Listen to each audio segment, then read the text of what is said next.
So the time is very precious. If you value time, time will value you. ನೆನಪಿನಲ್ಲಿರಲಿ ಅದು. ಸಮಯ ಅನ್ನೋದು ಬಹಳ ಪ್ರಮುಖವಾಗಿದೆ. If the time is gone, it is gone for ever. ಸಮಯ ಕಳೆದು ಹೋಯ್ತಂದ್ರೆ ಹೊಳ್ಳಿ ಎಂದೂ ಬರಂಗಿಲ್ಲ. ನೆನಪಿನಲ್ಲಿರಲಿ.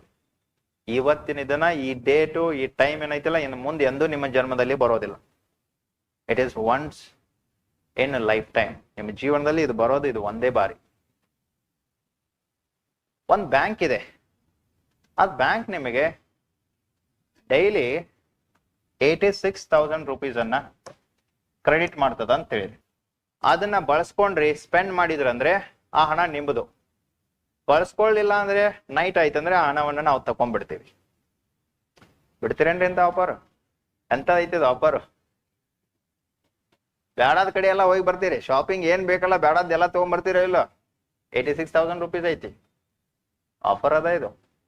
ಬಳಸಿದ್ರೆ ಅತ್ತೆ ನಿಮಗೆ, ಬಳಸಲಿಲ್ಲ ಅಂದ್ರೆ ಮತ್ತೆ ಬ್ಯಾಂಕ್ ತಕೋತದ ಅಂದಂಗ ಐತಿ. ಸರಿಯಾಗಿ ಬಳಸ್ತಿರೋ ಇಲ್ಲ. ಅಂತ ಅಪಾರ್ಚುನಿಟಿಯನ್ನ ಸಮಯವು ಸಹ ನಿಮಗೆ ನೀಡ್ತಾ ಇದೆ. 86,000 ರೂಪೀಸ್ ಅಲ್ಲ, ಅದು ಒಂದು ದಿನದಲ್ಲಿ 86,000 ಸೆಕೆಂಡ್ಸ್ಗಳನ್ನ ಹೊಂದಿದ್ದೀರಿ.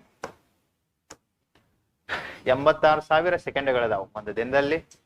ಬಳಸಿದ್ರಂದ್ರೆ ನಿಮ್ಮ, ಬಳಸಲಿಲ್ಲ ಅಂದ್ರೆ time will take back those seconds. ಆ ಸಮಯ ಆ ಸೆಕೆಂಡ್ಸ್ಗಳನ್ನ ತಗೊಂಡ್ಬಿಡ್ತದ. ಒಮ್ಮೆ ಹೋಯ್ತಂದ್ರೆ ಮುಗೀತು, ಬಳಸಿ ಸಿಗಂಗಿಲ್ಲ. ಸೊ ಅದಕ್ಕಾಗಿ ಟೈಮ್ ವೇಸ್ಟ್ ಅನ್ನ ಕಡಿಮೆ ಮಾಡೋದು. ಅಂತ ಇಂಥ ಆಕ್ಟಿವಿಟೀಸ್ಗಳಲ್ಲಿ ಅಲ್ಲಿ ಇಲ್ಲಿ ಹೋಗೋದು, ಮೂವಿಗೆ ಹೋಗೋದು, ಮೂವಿ ಎಲ್ಲ ಮುಂದೆ ನೋಡಕ್ ಬರ್ತದ. ಆದ್ರೆ ಈಗೇನ್ ಸಮಯ ಐತಲ್ಲ, this is very precious. Two years ನಲ್ಲಿ ಏನ್ ಮಾಡ್ಬೇಕಂತಿದ್ರಲ್ಲ ಅದನ್ನ ಮಾಡ್ಕೊಂಡು ಹೋಗ್ಬಿಡಿ.